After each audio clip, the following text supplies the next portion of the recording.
नमस्कार दोस्तों। तो पीईटी के एग्जाम हो चुके हैं ख़त्म। काफ़ी बढ़िया परसेंट रही है प्रेजेंटी की, यानी अब्सेंट बहुत कम बचा हुआ है। 76% अटेंडेंस रही है इसकी पहली शिफ्ट में 6 तारीख को जो पेपर हुआ था। लगभग अंदाज़ा लगाया जा रहा है 7 सितंबर को भी यही रहा है, यानी 25,31,000 बच्चों में से लगभग 19 से 20 लाख बच्चों ने पेपर दिया है, जो कि काफ़ी अच्छा रेशियो है। और आर में आपने देखा था कितने बच्चे एब्सेंट हो गए थे, यानी आप आर में मानिए शायद 50% भी अटेंडेंस नहीं रही थी। तो अच्छी बात है जो आप लोगों ने पेपर दिया, एक स्टेप तो आप लोग क्रॉस कर गए। अब बात आती है दूसरे स्टेप की, कि जो अब नई वैकेंसी है जैसे वीडियो की है, वीपीओ, लेखपाल, लोअर पीसेस, अब उसमें आपके लिए सेफ स्कोर कितना होगा, क्योंकि कई बच्चों का पेपर खराब हो गया, कई लोगों का एवरेज हुआ, कई लोगों का अच्छा हुआ है। देखो, एक छोटी सी आकलन अगर आप करेंगे, जैसे वीपीओ के 4,372 पद हैं, अगर 30 गुना लोगों को भी बुलाएंगे तो लगभग 1,31,000 के आसपास पहुंचेगा। 9,000 अगर लेखपाल के पद पे वैकेंसी आएगी, 9 त्रिक 27, 2,70,000 के आसपास, यानी 19 से 20 लाख बच्चों में 1.5 लाख 2 लाख बच्चा ही मेंस लिखेगा। जितनी भी वैकेंसी आएगी, अगर वैकेंसी ये 1000 ही रही तो 30,000 हुआ, यानी जितनी ज़्यादा वैकेंसी होगी ना उतने ज़्यादा बच्चे बुलाए जाएंगे। कॉमन सी बात है, आपको पता है। तो यहाँ पे सेफ स्कोर का अंदाज़ा तो लगाना मुश्किल हो जाएगा, क्योंकि ये नंबर ऑफ पोस्ट पर ही डिपेंड करेगा। पर फिर भी अगर एक आकलन करें नंबर ऑफ पोस्ट का 4,000 5,000 के हिसाब से, तो 60 से 70 नंबर जिसके हैं वो थोड़ा ठीक ठाक है। बाकी 60 के अंदर मामला जनरल, SC ST OBC वगैरह का है तो मामला बिगड़ेगा, है ना।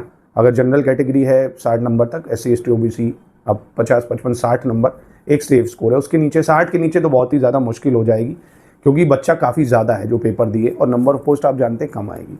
तो ये तो हो गई आपकी सेफ स्कोर की बात। दूसरी चीज़, अब आप 2-3 दिन रेस्ट करिए, 1-2 दिन 3 दिन 4 दिन जितना आपको ठीक लगे। यूपीएसआई का फॉर्म नहीं भरा है तो फॉर्म को भर दीजिए, 11 ही सितंबर उसकी लास्ट डेट है। अब डिग्री का भी कोई आपको रोना नहीं है, सिर्फ जो डिग्री वाली जगह वहाँ भी आप मार्कशीट लगाइए, चाहे तो ऑनलाइन डाउनलोड करके लगा दीजिए या आपके पास मार्कशीट होगी। ये भी काम हो गया फॉर्म का भरना। दूसरा, अब आप जो भी एग्जाम को टारगेट कर रहे हो, चाहे बिहार पीसीएस का कर रहे हो 13 सितंबर को, यूपी पीसीएस करो 12 अक्टूबर को, या आप कर रहे हो यूपीएसआई की तैयारी, उस पर लगना है आपको। बीपीएससी के लिए ज्ञान सर एजुकेशन ऐप पे प्रैक्टिस बैच 99 का चल रहा है, उसको दबा के प्रैक्टिस करो, नए नए टाइप के क्वेश्चंस की प्रैक्टिस आप कर लोगे। यूपीपीसीएस का मेंटोरशिप प्रोग्राम 499 का चल रहा है, डेली टारगेट वाइज नोट्स आ रहे हैं, करंट अफेयर्स आ रहा है, MCQ प्रैक्टिस, सब कुछ उसमें कराई जा रही है टेस्ट सीरीज के साथ। ये भी ज्ञान सर एजुकेशन ऐप पे मात्र 499। यूपीएसआई की पूरी तैयारी 99 में आपको मिल रहे हैं, पूरे नोट्स, नहीं तो हज़ारों की बुक्स हैं, सिर्फ नोट्स मिल रहे हैं। 30 टेस्ट सीरीज मिलेगी, PYQ की प्रैक्टिस मैं आपको इस चैनल पर डिटेल में कराऊंगा। ज्ञान सर एजुकेशन ऐप एक चैनल है, उसको भी आप सब्सक्राइब कर लो।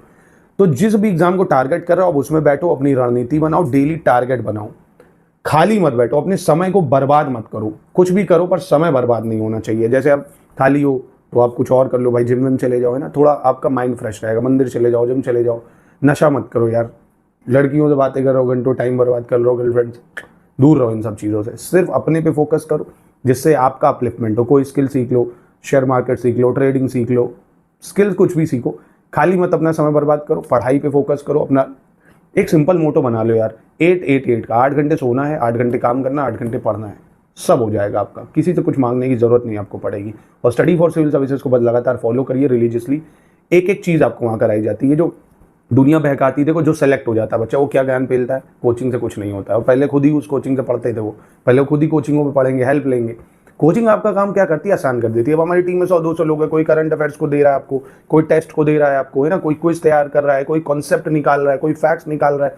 ऑफिशियल सिलेबस के एक एक पॉइंट को कवर करके आप तक पहुंचाते, ताकि आपकी मेहनत अकेले आप करेंगे तो बहुत ज़्यादा मुश्किल होगी। अकेले अगर मैं चाहे जितना बड़ा इंजीनियर लगाऊं, घर बनवाऊं, तो मुश्किल होगी जब तक उसके पास लेबर वर्क नहीं होगा, वर्क फोर्स नहीं होगा। वो काम हम कर देते हैं आपको। तो अब नए जो सिलेक्टेड लोग हैं उनको परेशानी होती है, यार ये कैसे जल्दी सेलेक्ट हो जा रहा है। ऐसा नहीं है, अपनी तर्क शक्ति लगाओ, आप ऑफिशियल सिलेबस को देखो, जो जो ऑफिशियल सिलेबस है, क्या ये कोचिंग मेरी उस ऑफिशियल सिलेबस के एक एक पॉइंट को कवर कर रही है, सिलेक्शन दे रही है, टेस्ट करा रही है, क्विज करा रही है, मेरा ख्याल कर रही है, मेरे बजट का ख्याल कर रही है कि नहीं। तो इन सभी का ख्याल आप जानते हैं, हम लोग लगातार स्टडी फॉर सिविल सर्विसेज में करते हैं। बाकी प्रभु इच्छा, आपकी इच्छा, आप स्वतंत्र है जो करना चाहें, पर अपने करियर पर थोड़ा ध्यान दीजिए। सिर्फ और सिर्फ आप ही अपने करियर को सुधार सकते हैं और कोई नहीं सुधार सकता। अपना ख्याल स्वयं आपको रखना पड़ेगा। नमस्कार, राधे राधे। अपनी जो तैयारी है उसके स्पीड को ग्रो करिए, बढ़ाइए, क्योंकि पेपर बहुत सारे लगातार लगे हुए हैं। आप देख रहे हो ना, बहुत पेपर लगा हुआ है। ये 2 साल है, 2025 है, 27 एंड तक अगर आप वैकेंसियाँ इतनी हैं, नौकरी ले लेते हैं तो ठीक है, नहीं तो बहुत ज़्यादा परेशानी हो जाएगी चुनाव खत्म होने के बाद, ठीक है। क्योंकि पेपर में धांधलियों का सवाल नहीं उठता। योगी सरकार बहुत टाइट है इस टाइम। आप देखो, पीईटी बहुत अच्छे से सकुशल हुआ है, बहुत बढ़िया तरीके से हुआ। बायोमेट्रिक हुए हैं, 10 से 9 शायद जो सॉल्वर है वो भी पकड़े गए। तो अच्छे से पेपर चल रहा है। आप ईमानदारी से अगर तैयारी करेंगे तो आपका सिलेक्शन ज़रूर होगा दोस्तों।